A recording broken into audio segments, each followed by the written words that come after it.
మోకాల నొప్పులకు ఎటువంటి సర్జరీ లేకుండా ఎపియాన్ పెయిన్ క్లినిక్ అందిస్తున్న అత్యాధునిక చికిత్స. Welcome to Suman TV. మనతో పాటు ఉన్నారు ప్రముఖ న్యాచురోపతి వైద్యులు డాక్టర్ జ్యోత్స్న పులిపాటి గారు. డాక్టర్ గారు నమస్తే అండి. నమస్తే అండి. డాక్టర్ గారు, షుగర్ పేషెంట్స్ అసలు అన్నం తినాలా చపాతీ తినాలా ఇదొక పెద్ద డౌట్. అయితే అన్నం తినాలి అంటే ఎలాంటి రైస్ తీసుకోవాలి? అంటే బ్రౌనా, బ్లాకా, వైటా ఇలాగా. సో ఏ రైస్ తీసుకుంటే మంచిది? చాలామంది అంటారు సో గవర్నమెంట్ రేషన్ బియ్యం తీసుకుంటే షుగర్ లెవెల్స్ అనేవి కంట్రోల్ అవుతాయని. సో దీంట్లో నిజం ఎంత? ఓవరాల్గా రైస్ వర్సెస్ షుగర్ పేషెంట్స్ అంటే ఏం చెప్తారు? మనం అందరము యూజువల్గా సౌత్ ఇండియన్ ఎక్కువగా రైసే తీసుకుంటూ ఉంటాం. అయితే ఎప్పటి నుంచో మనకి ఇప్పుడు రైస్లో కూడా వైట్ రైస్ అనేది చాలా కామన్గా యూజ్ చేస్తున్నాం. కాకపోతే మనం అంతకు ముందు జనరేషన్స్ నుంచి తీసుకొని వస్తే గనక ఈ బియ్యం ఇంత తెల్ల బియ్యం అనేది మనం అసలు ఎప్పుడు చూసి ఉండము.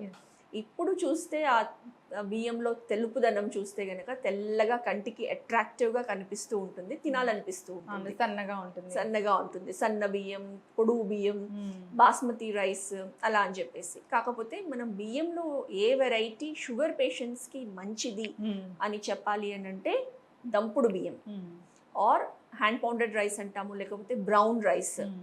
ఈ రైస్ లేకపోతే బ్లాక్ రైస్ లేదా రెడ్ రైస్ అని కూడా వస్తాయండి మనకి. ఈ వెరైటీస్ చాలా బాగా పనిచేస్తాయి షుగర్ లెవెల్స్ని కంట్రోల్ చేయడానికి. తర్వాత ఆల్రెడీ షుగర్ పేషెంట్స్ ఉన్న వాళ్ళకి షుగర్ లెవెల్స్ ఫాస్ట్గా పెరగకుండా చూస్తాయి. ఏంటి డిఫరెన్స్ అనేసి అంటే, వైట్ రైస్ అంటే ఏమీ లేదండి. బేసిక్గా మనకి ఏవైతే బియ్యం వచ్చిన తర్వాత దానిపైన ఉన్న హస్క్ ఏదైతే ఉంటుందో అదంతా కంప్లీట్గా తీసేసి ప్రాసెస్ చేస్తే వైట్ రైస్ వస్తుంది.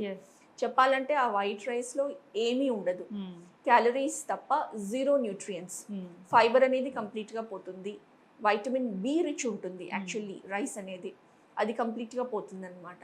కానీ బ్రౌన్ రైస్ అని అంటే మనకి రైస్ వచ్చిన తర్వాత దానిపైన జస్ట్ ఒక పొర వడ్లు వస్తాయి కదండి, దానిపైన మెయిన్ ఆ వడ్డు బియ్యం పైన పొర తీసేస్తే ఉండేదే బ్రౌన్ రైస్. ఆ బ్రౌన్ రైస్లో మనకి ఫైబర్ బాగా ఉంటుంది.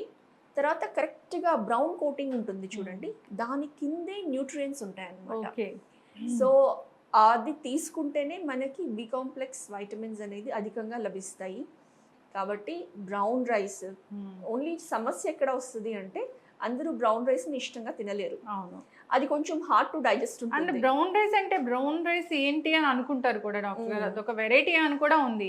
ఈ మధ్య రెడ్ రైస్, బ్లాక్ రైస్ ఇలా దొరుకుతున్నాయి కదా. బ్రౌన్ రైస్ కూడా ఇలాంటి ఒక టైప్ ఆఫ్ రైస్ ఉందా అని అనుకుంటున్నాము.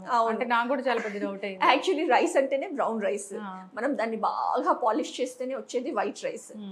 సో మనం తినేది, భోజనం తినేదే మన శరీరానికి న్యూట్రియంట్స్ కోసం. అలాంటిది మనం చక్కగా దాన్ని తీసేసి ఓన్లీ టేస్ట్ గురించి మనము తిన్నాము అని అంటే మనకు అందులో లభించే న్యూట్రియంట్స్ జీరో. కాబట్టి బ్రౌన్ రైస్ ఓన్లీ ఏంటి అని అంటే, బ్రౌన్ రైస్ చాలామంది తిన్న తర్వాత తొందరగా డైజెస్ట్ చేసుకోరు, తర్వాత డైజెస్ట్ కాదు. స్పెషల్లీ ఎల్డర్లీ పీపుల్ ఉన్నారనుకోండి, వాళ్ళకి లేకపోతే డైజెషన్ ఇష్యూస్ ఉన్న వాళ్ళకి కానివ్వండి, ఎందుకంటే ఫైబర్ ఎక్కువగా ఉంటుంది. నెక్స్ట్ ఏంటంటే బ్రౌన్ రైస్ ఉన్నప్పుడు దాన్ని వండడానికి ఇబ్బంది పడతారు. యూజువల్ మన రెగ్యులర్ అన్నం అనుకోండి 1:2 రేషియోలో వాటర్ పోసేసి మనం అప్పటిదప్పుడు కావాలంటే కూడా మనం తయారు చేసుకోవచ్చు. కానీ బ్రౌన్ రైస్ అలా కాదు, దాన్ని ఖచ్చితంగా కనీసం 1 hour ముందు నానబెట్టుకోవాలి. నానబెట్టుకుంటే అప్పుడు ఆ రైస్ అనేది కొంచెం నానిన తర్వాత అండ్ వాటర్ పోర్షన్ కూడా 1:2 ఆల్మోస్ట్ 2.5 to 3 వేయాల్సి ఉంటుందన్నమాట. అండ్ హై ఫ్లేమ్ కాకుండా సిమ్ టు మీడియం ఫ్లేమ్లో కుక్ చేస్తేనే అది బాగా మెత్తగా ఉడుకుతుంది. తినేటప్పుడు కూడా చాలా ఈజీగా తినగలుగుతాము. డాక్టర్ గారు, అంటే అన్నం వండే పద్ధతి కూడా ఉంటుందా? సో మనం బ్రౌన్ రైస్ వండాలి అని అంటే ఆటోమేటిక్గా సోక్ చేయాల్సి ఉంటుంది. అలానే ఈ రెడ్ రైస్, తర్వాత పర్పుల్ కలర్లో వస్తాయి రైస్ ఆర్ బ్లాక్ రైస్, ఇవి కూడా డిఫరెంట్ రైస్ వెరైటీస్ అండి. అయితే అందులో అవి కూడా చాలా మంచిదన్నమాట. రైస్ యాక్చువల్లీ మనం రెగ్యులర్గా తీసుకోగలిగితే ఆ రైస్లో కూడా మెయిన్గా అందులో ఈ కలర్ ఏదైతే ఉందో కొన్ని ఇంగ్రీడియంట్స్ ఉంటాయన్నమాట, న్యాచురల్గా ప్లాంట్ బేస్డ్.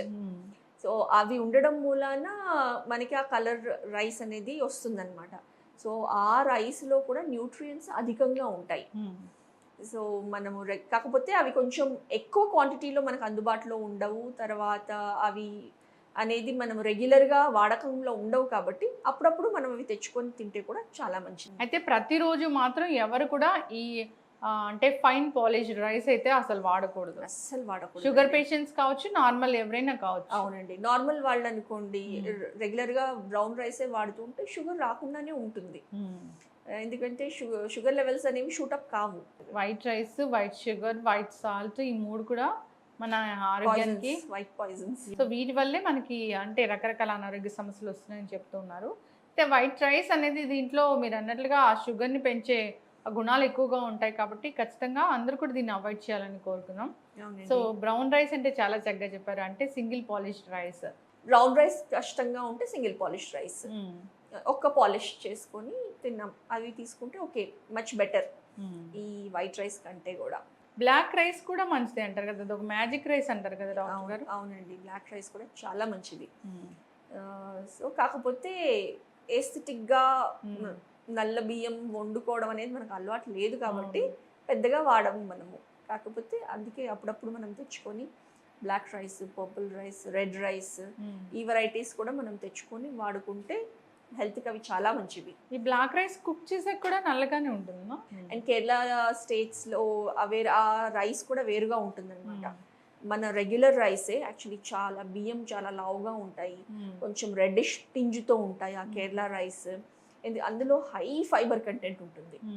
యాక్చువల్లీ మనం రెగ్యులర్గా తినే క్వాంటిటీలో హాఫ్ క్వాంటిటీ కూడా తినలేము ఆ రైస్. అండ్ న్యూట్రియంట్ రిచ్ ఉంటుంది, ఫైబర్ రిచ్ ఉంటుంది, కాబట్టి మనకి హెల్త్కి ఆ రైస్ చాలా మంచిది. ఎస్, ఖచ్చితంగా అండి. సో రైస్ చుట్టూనే తిరుగుతూ ఉంటుంది కదా మొత్తం షుగర్ అంటేనే. అవునండి. సో షుగర్ పేషెంట్స్ అయితే ఖచ్చితంగా ఈ white rice, fully polished rice అయితే అవాయిడ్ చేయాలని కోరుకుందాం. ఏదైతే బ్రౌన్ రైస్ ఉంది, బ్లాక్ రైస్ ఉంది, రెడ్ రైస్ ఉంది, ఇలాగా సింగిల్ పాలిష్డ్ రైస్ ఉంది, వీటిని వాడుకోవాలని కోరుకుందాం డాక్టర్ గారు. చాలా చక్కటి ఇన్ఫర్మేషన్ అండి, ధన్యవాదాలు. నమస్తే అండి.